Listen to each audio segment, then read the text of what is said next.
اس کو ہم ریلیٹ کریں گے بعد میں آ کے ذرا ہمارے آج کے اس وقت میں بھی، لیکن آپ صلی اللہ علیہ وسلم کی محبت کا عالم اور جب ہجرت کرنی پڑی تو تھوڑا سا ذرا ماضی میں جا کے ذرا ان واقعات کو یاد کرتے ہیں۔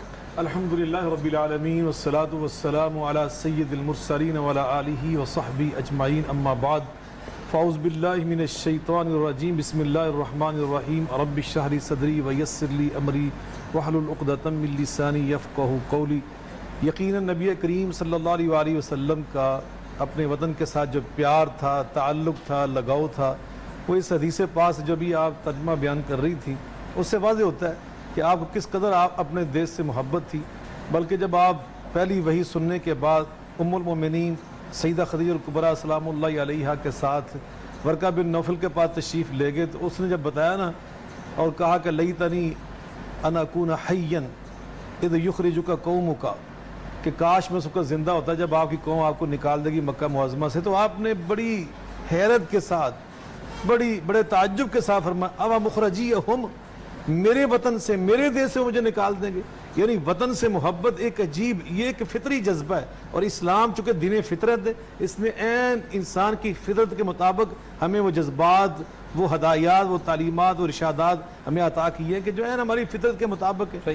نبی کریم علیہ الصلوۃ والسلام یقیناً جب آپ مکہ معظمہ سے نکلے سفر ہجرت کے لیے، حضورہ ایک مقام تھا 3 کلومیٹر کے فاصلے پر، وہاں آ کر آپ رخ انور دوبارہ مکہ معظمہ کی جانب پھیر لیتے ہیں، اور آپ نے مکہ معظمہ کو مخاطب کر کے نبوت کے تھر تھراتے ہوئے ہونٹوں کے ساتھ جو فرمایا تھا، وہ الفاظ کتنے روح پرور ہیں اور ہمیں کس قدر حب الوطنی کا سبق دیتے ہیں۔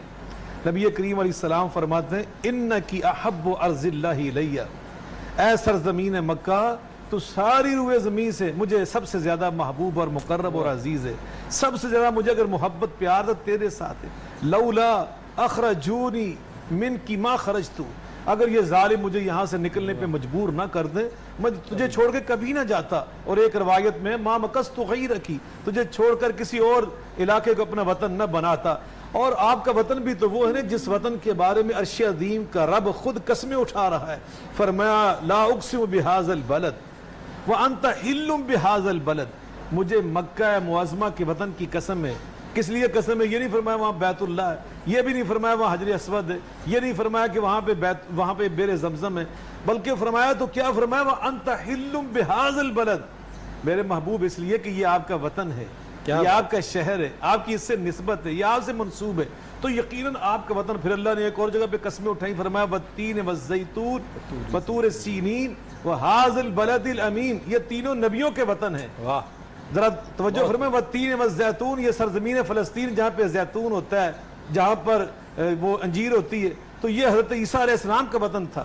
وطور سینین حضرت موسیٰ علیہ السلام کا وطن ہے۔ وہذا البلد الامین، یہ محمد کریم علیہ السلام کا وطن ہے۔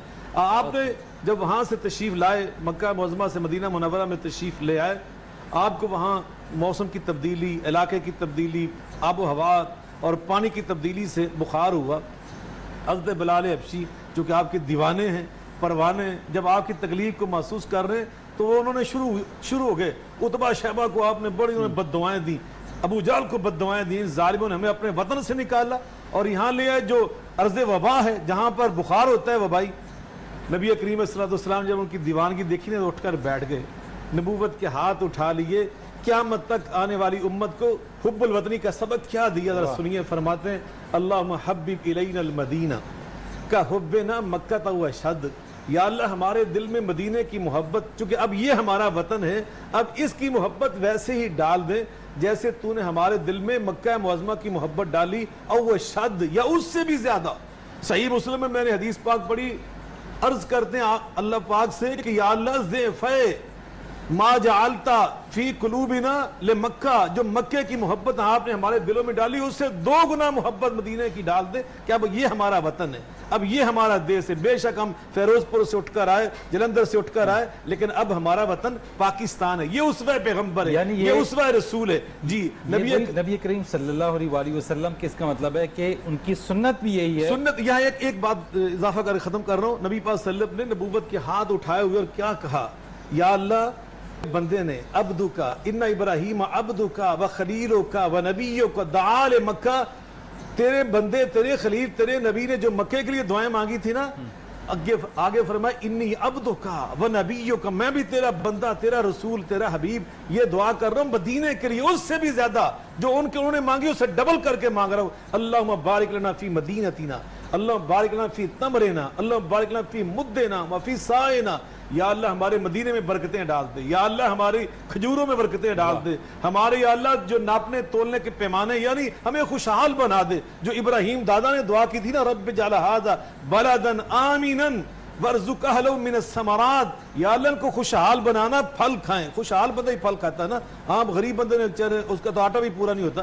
تو یا اللہ ہمارے ان لوگوں کو خوشحال بنا. تو نبی پاک نے بھی یہ دعا مدینے کے لیے اور اہل مدینہ کے لیے مانگی، اور ہمیں سبق دیا اپنے وطن کے لیے دعائیں مانگا کرو. پاکستان کے لیے دعائیں ہمیں کثرت سے کرنی چاہیے. اللہ اس کو مضبوط بھی بنائے اور خوشحال بھی بنائے. بالکل شاہ صاحب آپ نے درست بات کو توڑ دیں. جی بالکل. یقین آپ نے خود بڑی وضاحت فرما دی ہے کہ یہ تو کوئی احتجاج نہیں ہے، اور نہ یہ حب الوطنی ہے، نہ یہ اپنے وطن سے وفاداری ہے. اللہ اور رسول کی جو تعلیمات ہیں آپ اندازہ لگائیں کہ وہاں وطن سے جو محبت ہے نا، وہ ہمیں اس قدر قرآن مجید فرقان حمید میں اللہ تعالیٰ نے سکھائی ہے کہ اپنی جان کے برابر ہمیں اپنے وطن سے محبت کرنی چاہیے. یہ میں جذبات میں نہیں کہہ رہا، یہ قرآن پاک کی آیت مبارکہ میرے سامنے. اللہ تعالیٰ فرما رہے ہیں وَلَوْ أَنَّا كَتَبْنَا عَلَيْهِمْ أَنِ اقْتُلُوا أَنفُسَكُمْ أَوِ اخْرُجُوا مِنْ دِيَارِكُمْ مَا فَعَلُوا إِلَّا قَلِيلٌ مِّنْهُمْ. فرمایا کہ اگر ہم ان کے اوپر دو چیزیں فرض کر رہے تو یہ کر نہ سکتے. پہلی چیز کیا کہ یہ اپنے آپ کو قتل کرتے اپنے ہاتھوں سے. کون کر سکتا ہے؟ کوئی بھی سوائے اس کے جس کا دماغ خراب ہو جائے. ایک عام آدمی سلیم الطبع، ایک صحیح فطرت والا آدمی تو یہ کام نہیں کرتا. فرمایا اگر ہم ان سے یہ مطالبہ کریں تو یہ کر سکتے تھے؟ نہیں کر سکتے تھے. اس کے ساتھ جو اللہ تعالیٰ نے دوسری چیز ان سے مانگی نا، فرمایا یا یہ نہ ہم ان سے مانگتے، یہ مانگ لیتے کہ اپنے وطن سے نکل جاؤ. تو وطن کی محبت ان کو کبھی نکلنے نہ دیتی. اندازہ لگائیں کہ اللہ تعالیٰ یہاں وطن کی محبت کو اٹھا کر جان کی محبت کے برابر بیان کیا ہے. اور اس سے آگے بڑھ جائیں، ایک مسلمان کے نزدیک اپنی جان سے زیادہ قیمتی دین ہوتا ہے، ایمان ہوتا ہے. اللہ اکبر. تو اللہ پاک نے قرآن پاک کی سورہ الممتحنہ میں وطن کی محبت کو دین کی محبت کے مساوی بیان کیا ہے. اللہ تعالیٰ فرماتے ہیں لا ینہاکم اللہ عن الذین لم یقاتلوکم فی الدین ولم یخرجوکم من دیارکم. فرمایا کہ جو لوگ تمہارے ساتھ لڑائی نہیں کرتے دین کے معاملے میں، یا لڑائی نہیں کرتے تمہارے وطن کے معاملے میں، ان کے ساتھ نیکی کرنے سے اور ان کے ساتھ عدل و انصاف کرنے سے اللہ تمہیں منع نہیں کر رہا. یہاں اللہ تعالیٰ نے وطن کی محبت کو اور دین کی محبت کو مساوی برابر بیان کیا. اب آپ اندازہ لگائیں کہ جس کی محبت ہمیں اپنی جان سے، جان کے برابر سکھائی گئی ہو اور اپنے ایمان اور دین کے برابر سکھائی گئی ہو، اس کے خلاف ہمارا یہ جذبہ ہونا چاہیے، ہمارا یہ رویہ ہونا چاہیے. ہم ایک بات بہت سنتے ہیں کہ جیسی قوم ویسے حکمران کو ملتے ہیں. اس بات کو ہم دین سے ریلیٹ کرتے ہیں؟ نہیں تو حدیث پاک ہے اعمالکم حمالکم.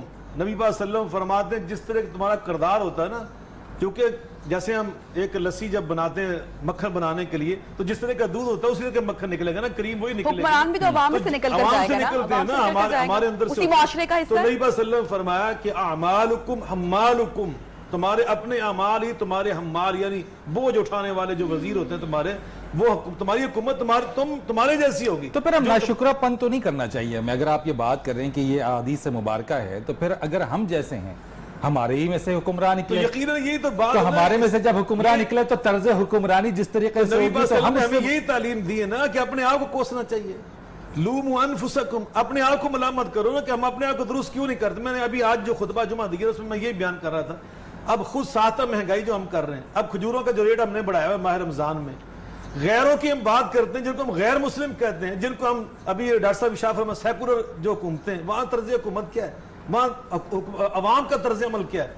وہاں میں نے یورپ میں دیکھا ہے، میں نے امریکہ میں دیکھا ہے، آپ نے دیکھا ہے، میں نے اپنی آنکھوں سے دیکھا ہے جب کرسمس کے موقع آتا ہے وہ چیزیں سستی کر دیتے ہیں. اور سر 3 مہینے پہلے، اور صرف کرسمس ہی نہیں، آپ حیران ہوں گے کہ ماہ رمضان میں بھی ہے وہ غیر مسلم ہیں. وضع میں تم نصارہ و تمدن میں ہنود، یہ مسلمان جنہیں دیکھ کے شرمائے یہود.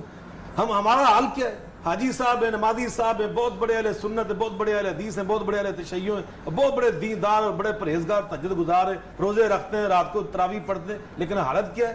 100 روپے کی کھجور 200 روپے میں بیچ رہے ہیں. کوئی پوچھنے والا سر نہیں. ذخیرہ اندوزی بھی تو ہے نا. تو یہ ہے کہ جب ہم خود اس طرح کے ہیں. اب دیکھیں جو پاکستان ہے نا, ابھی ڈاکٹر صاحب نے بڑی پیاری بات کی, یہ وہ وطن ہے جس سے محبت کرنا اللہ اکبر ہمارے اوپر کتنا فرض ہے. حضرت یوسف علیہ السلام کا واقعہ مبارکہ اللہ نے سورہ یوسف میں بڑی تفصیل سے بیان کیا ہے. وہاں کیا بیان کیا ذرا سنیے. جس ملک نے ان کو نہ حق پکڑ کر کتنے سال 7 سال جیل میں رکھا ہے کسی جرم کے بغیر, حضرت یوسف علیہ السلام, اتنا ظلم کرنے والی حکومت, لیکن حالت کیا ہے جناب یوسف علیہ السلام کی؟ ان پہ قہر پڑنے والا تھا نا, تو آپ نے ان کو خواب کی تعبیر بتائی. کتنا اخلاص ہے پھر بھی اس وطن کے ساتھ, اہل وطن کے ساتھ آگے بڑھے. حضرت یوسف علیہ السلام کو انہوں نے وقت کا وزیر اعظم بنا لیا. بعض لوگ کہتے ہیں بادشاہ بات غلط ہے, یہ کتاب اللہ کے سیاق و سباق کے خلاف ہے. بڑے دلائل ہیں میرے پاس اس کے, سنیے. اور جب آپ اپنے بھائی بنیامین کو روکنا چاہتے تھے نا وہاں پر, جب وہ اپنے دوسرے بھائیوں کے ساتھ آیا, تو قرآن نے کیا بیان کیا؟ ما کانا لیاخذ اخاہ فی دین الملک. جو بادشاہ نے آئین اور دستور بنایا ہوا تھا نا اپنے ملک کو چلانے کا, اس کے امیگریشن قوانین ان کو اجازت نہیں دے رہے تھے کہ سیدھا سیدھا اپنے بھائی کو روک لیتے کہ نہیں یہ میرا بھائی ہے, میں نے اس کو روکنا ہے. اس کے لیے ان کو حکمت اپنانا پڑی تو انہوں نے اپنائی. لیکن واضح کیا کیا کتاب اللہ نے کہ جس ریاست میں رہتے ہو نا اس کے دستور کی پاسداری کرو. یہ حب الوطنی کی ایک اہم تقاضا, یعنی یہ ایک بڑا امپورٹنٹ آپ نے ایک اہم تقاضا ہے. یہ عام اس ملک کی بات کر رہا ہوں جو کافروں کا ملک تھا, کہ آپ جہاں پہ رہ رہے ہیں اس کی آئین کی, اس کے دستور کی پاسداری. اور ہم تو اس ملک میں رہ رہے ہیں کہ جس کے آئین اور دستور کی پہلی شک فرید بھائی کہ پاکستان کا سپریم لا یا کتاب اللہ ہوگا یا محمد رسول اللہ صلی اللہ علیہ وسلم کا فرمان ہوگا. قرآن و حدیث اس کا سپریم لا ہے, اور یہ بنا تھا تو مدینہ منورہ کے بعد تاریخ انسانیت میں یہ دوسری ریاست ہے جو اس بنیاد پہ قائم ہو رہی ہے کہ پاکستان کا مطلب کیا؟ لا الہ الا اللہ محمد الرسول اللہ صلی اللہ علیہ وسلم. اس کے ساتھ ہمیں محبت و وفاداری کتنی کرنی چاہیے ذرا اندازہ لگائیں.